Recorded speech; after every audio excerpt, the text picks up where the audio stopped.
laws of motion, okay, which is very, very, very important. We learned about the Newton's first law and second law and third law, and also it's very important one thing, it is called inertia. It is called inertia, the inertia of direction, inertia of rest, and inertia of motion, okay. So the next we'll move on to the friction. What is mean by friction? Consider if you are walking on the earth, okay, you are walking on the earth, right? Exactly right. So whenever we are walking, we are giving the equal amount of forces to the earth. Therefore, the equal amount of force exerted on your foot, okay. So there is some forces acting on you. So equal and opposite forces. Same like that, when the two surfaces are met each other, there is some forces will exert. That force we call as friction, okay. So whenever, just consider that one. The book is in the table, okay. Whenever the book on the table is at rest on the table, what will happen? It doesn't move, right? So there is some forces acting between the surface of the table and the book, okay. So it holds that book, right? Exactly. If I am giving some forces, for example, I'm placing that duster, okay. So when I'm giving the forces in the direction of that applied forces, okay, applied forces on the duster, it doesn't move, okay, because I'm touching this one.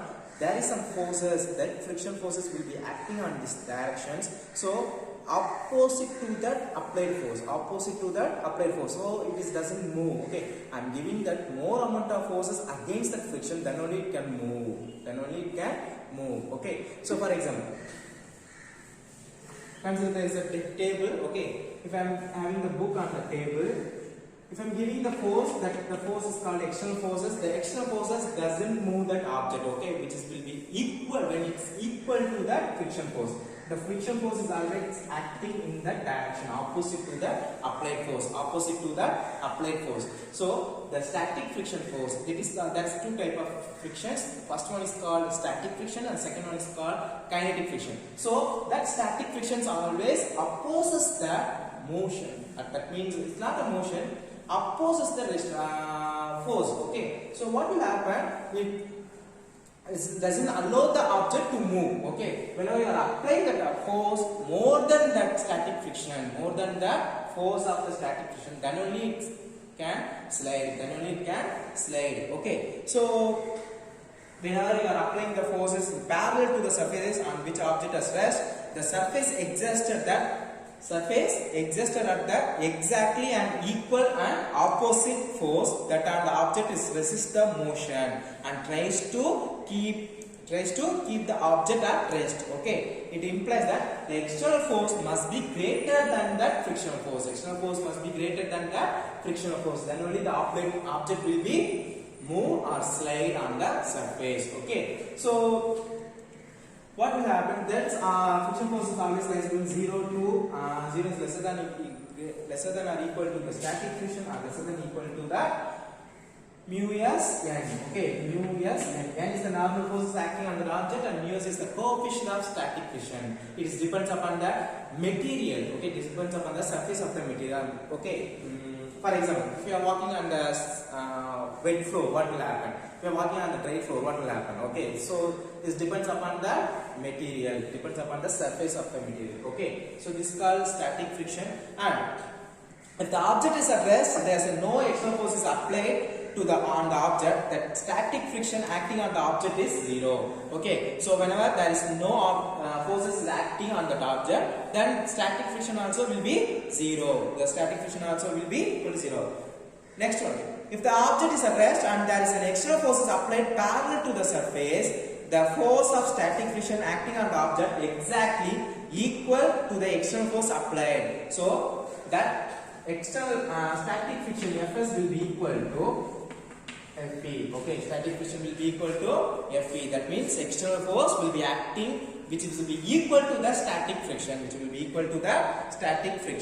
okay. The next one thing is kinetic friction. Okay, what is meant by the kinetic friction? The kinetic friction is nothing but it opposes the resistance of motion. Whenever the object is in motion, okay, there must be a force is acting between the surface and the moving or rolling object. In between that force which is called kinetic frictions, okay. So in the external force is acting on the object greater than the maximum static friction, the object begins to slide, okay. The object begins to slide. So When the object slides, the surface exerts the frictional force that is called kinetic friction. That is called kinetic friction. Okay. So, for example, on the table, the object moving in this direction. So, we are applying this force in this direction. So, object will be moving in this direction. So, V is the velocity of the object moving in this direction. The kinetic friction is acting in between the surface and the material, which is acting in the opposite direction. Which is acting on the opposite direction. So, experimentally it was found that magnitude. So kinetic friction will be equal to mu kn. Kinetic friction will be equal to mu kn. Mu k is nothing but coefficient of friction, coefficient of kinetic friction, and n is the normal force which is acting on the object. N is the normal force which is acting on the object. Remember that the coefficient of kinetic friction always lesser than the coefficient of static friction. Always lesser than the coefficient of static friction. Why? Because in case of static friction, the object resists to motion. Okay, that object, static friction opposes the object to slide. Okay, but during that kinetic friction, when the object is in the motion, it is opposes to the stop the object. Okay, so what will happen? The kinetic friction, or the coefficient of kinetic friction, is always lesser than that kinetic coefficient of static friction. Coefficient of static friction. Okay, what are the difference between that silent features of the static and kinetic frictions? Okay, the first one thing, static friction. What will happen to the static friction? What will happen to the kinetic friction? Now listen, both are, this is opposes the starting of motion. Opposes the starting of motion. Opposes the starting of motion. Okay. And this one, kinetic friction. Kinetic friction opposes the relative motion of the object with respect to the surface. Relative motion of the object. Relative motion of the object with respect to the surface. Okay. Both independent of surface of area of contact. Independent of surface area of the contact. Independence of surface area of the contact. This one, independent of surface area of the contact. Both will be independent of the surface of the contact. Okay, independent of the surface of contact. Next one thing. Mu s depends on the nature of the material in the mutual contact. Okay, so always depends upon the nature of the material.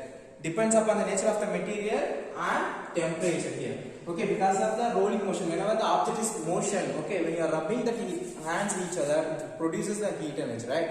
So whenever there is a motion, it produces the heat also. So it depends upon the temperature also, kinetic friction. Okay, so it depends upon the nature of the surface of the material. Surface of the material. This one, surface of the material and temperature of the material. Temperature of the material. Okay, so remember that. Static friction always greater than the kinetic friction. Fs is always greater than the Fk. Fs is always greater than the Fk. And then it is less maximum value of static friction. Kinetic friction always lesser than that static friction. And then coefficient of kinetic friction, coefficient of static friction mu s is always greater than kinetic friction. Here mu k is always lesser than mu s. Okay, these are the 5 silent features of the kinetic and static frictions. Okay, this is important 3 mark questions. Okay, so okay, now we'll move on to the next one. Based on this friction, tell me which is very easier, whether it's pull the object or push the object. Okay, which is very easier, whether you have to pull the object or push the object. Okay, so it depends upon the 0 to pi applied forces can be resolved into the 2 components. Okay, which is very easier. To move an object, pull or push, which is very easier. Okay, first one thing, to pull the object, to push the object. Okay, so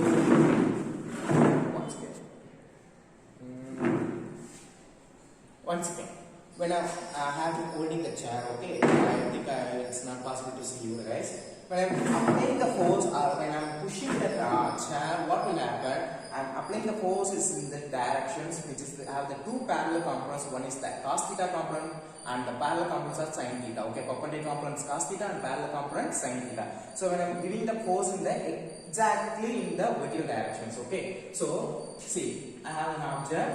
Okay, I have an object here vertically I am giving the force which is called external force, There must be a parallel force F sin theta, one resolved component, the another one perpendicular F cos theta.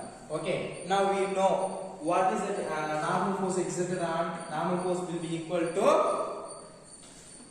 mg, gravitational forces which is acting that one. Applied force, the perpendicular directions, I am giving the external forces mg, and here also there is a gravitational forces which is acting perpendicular direction. So this one will be equal to F cos theta.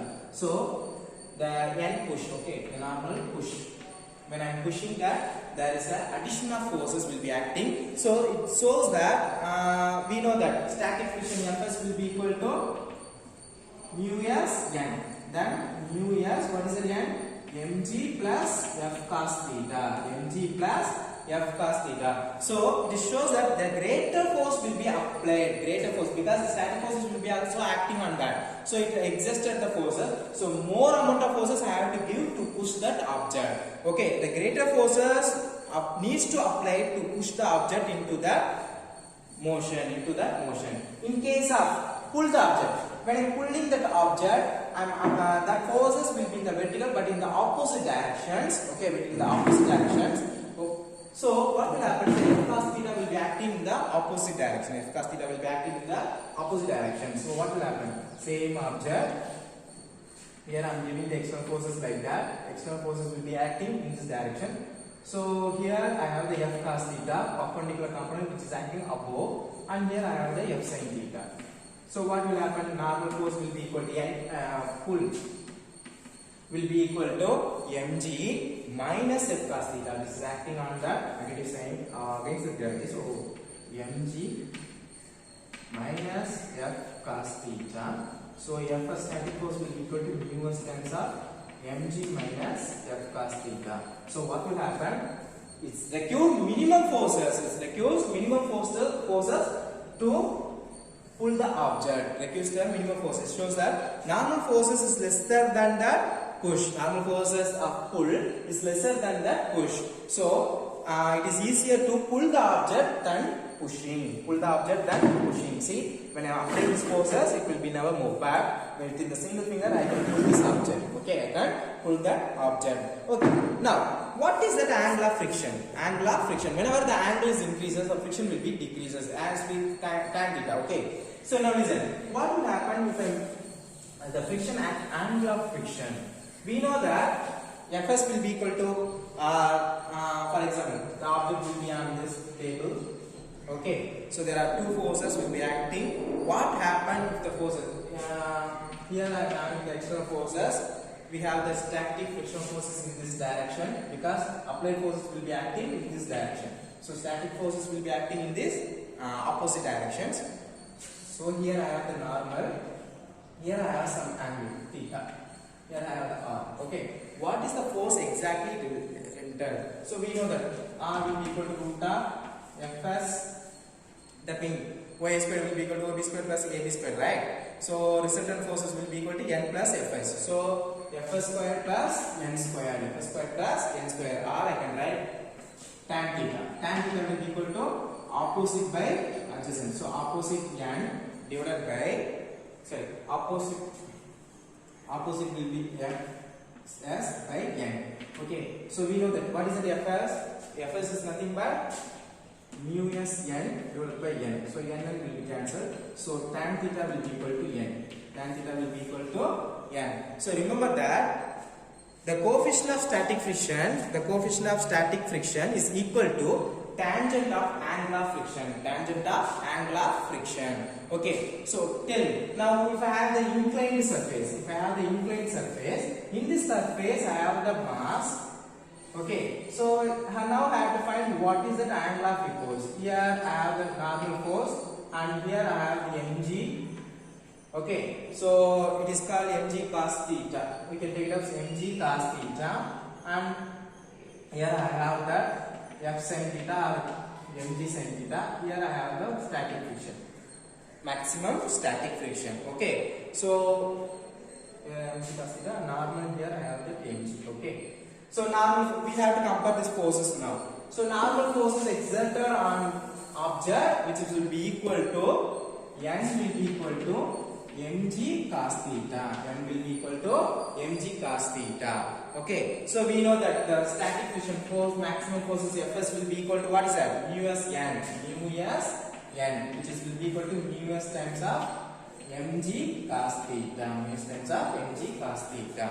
Now, the static friction Fs will be equal to this force. So Fs will be equal to mg sin theta. Take this F equal to mg. Okay. So mg sin theta. So now listen. Take these two things. Okay.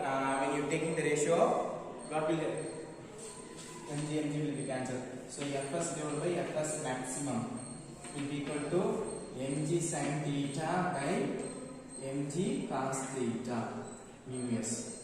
So mg will cancel, sin by cos will be equal to what is that? Sin by cos. Sin by cos is nothing but your tan theta, right? So now listen. Cos theta sin theta will be cancelled. Mg will be cancelled. Fs by Fs will be equal to 1 mu s. So mu s will be equal to tan theta. Sin by cos will be equal to 1 by mu s will be equal to 1 by mu s will be equal to cos theta by sin theta. Then mu s will be equal to sin theta by cos theta. So what will happen? So mu s will be equal to tan theta. So remember that the static friction, that means the angle of repose is exactly same as the angle of friction. Angle of repose same as the angle of friction. Okay, there is some applications of angle of friction. You may know that antillions. Okay, antillions, which is trapping. They have the sand. Antillions make that sand traps in such a way that when the insect enters to the edge of the traps, you may see the lots of seesaw sites. Okay, see here it's make an angle like this. Here that antlion will be waiting for the food. When the ant enters into this places, it will be followed on this exactly to the mouth of the antlions. Okay, so where it starts to slide towards the bottom, where the antlion hides itself, the angle of inclination of the sand trap, which is made to equal to the angle of repose. Angle of repose. And also you may see that the children are found playing on the sliding board. Sliding will be easier when the angle of inclination of the board is greater than the angle of repose. Angle of inclination will be greater than the angle of repose, then the sliding will be easier. At the same time, if the inclination angle is much greater than larger than the angle of repose, the slider will be reach bottom at a greater speed and get hurt. Okay, so the next one we call, and that one will be known as the rolling friction. The friction which is acting on the rolling objects. Okay, which is friction acting on the rolling frictions. The invention of the wheels, and then what is that, luggage carrying baggage, we have the suitcases, right? So when an object moves on the surface, essentially it is sliding on it, but wheels move on the surface through the rolling motion. In rolling motion, when the wheel moves on the surface, the point of contact, okay, here it is the point of contact. The point of contact is at rest, where there is no relative motion between the wheel and the surface. Hence the frictional force is very less. Okay, remember that static friction is greater than the kinetic friction, is greater than the rolling friction. Okay, Fr. So which is which is having the very less friction, the rolling friction having the very less friction. Okay, at the same time the object moves without the wheel. There is a relative motion between the objects of the surface. As a result, frictional force is larger. This makes difficult to move the object. So they have also given the, see, if I have the surface and then they have the mass of the object like this. If I am giving the force, I have to give the forces more than the static friction. But if I have the same object with the rollers on the surface, if I am giving the minimum amount of force, then it will be easy to slide. Okay, so ideally the pure rolling, so motion of the point of contact of the surface should be at rest, but in practice it's not so, because whenever there is a point of contact, there must be a deformation will takes place. Okay, so methods to reduce the friction. What are the methods to reduce the friction? So friction forces have the both positives and negative values. Okay, both positive and negative one. The frictional force has both positive and negative effects. In some cases, is absolutely necessary. Walking is possible because of the frictional forces. Vehicles, bicycles, car can move because of the frictional forces between the tire and the road. Okay. So, in a braking system, note it down. In a braking system, kinetic friction plays the major role, as we have already seen. The friction force come into the effect whenever there is a relative motion between the two surfaces. In big machines used in the industries, relative motion between the different parts of the machine produces unwanted heat which reduces its efficiency. To reduce this kinetic friction, lubricants are used as a material. Okay, so ball bearings also one of the important methods to reduce the kinetic frictions. Ball bearing provides another effective way to reduce the kinetic friction in machines. If the ball bearings are fixed between the two surfaces during the relative motion, only the rolling frictions comes into the play and not kinetic friction. Have we seen earlier, the rolling friction is much smaller than the kinetic friction. Hence, machines are protected from wear and tear over the years. Okay, and also it's reduce the temperatures. It's also reduce the temperatures. Okay, so friction forces motion of the bicycles also important. Do you know that? Next one thing, we will go for the dynamics of circular motion. Dynamics of circular motions. Okay, so it may be an easier one. What is mean? What will happen? We know that what is that centripetal acceleration? All acceleration towards the center. Same like that. There is some forces which is acting towards the center. It is called centripetal forces. We know that A equal to V square R. F equal to MA. The centripetal forces will be equal to F6, which is equal to F equal to mv square by R. That is called centripetal forces. The particle in the uniform circular motion, there must be a centripetal acceleration towards the center of the circle. If there is acceleration, then there must be some forces acting with respect to the inertial frame. This force we called as centripetal force. Okay, the force which is acting center of the circle, then it is called centripetal force. Okay.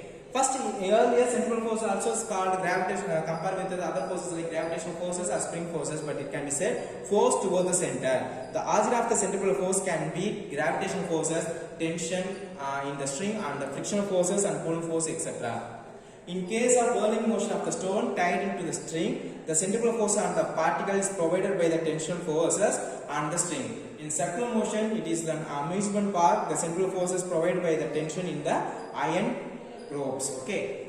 The motion of the satellite around the earth is a centripetal force. It's given by the earth gravitational force on the satellite. Newton's second law of the satellite will be equal to F equal to mc squared by mv squared by r. M is the mass of the satellite and that v is the speed of the satellite. When the car moving in the circular road, okay, when the car moving in the circular road or track, the centripetal force given by the frictional force between the road and the tires. Okay, so frictional force will be equal to mv squared by r. If the frictional force greater than the centripetal force, then there is no movement. Okay, suppose if the frictional force is lesser than the centripetal force, then this car will be skid out.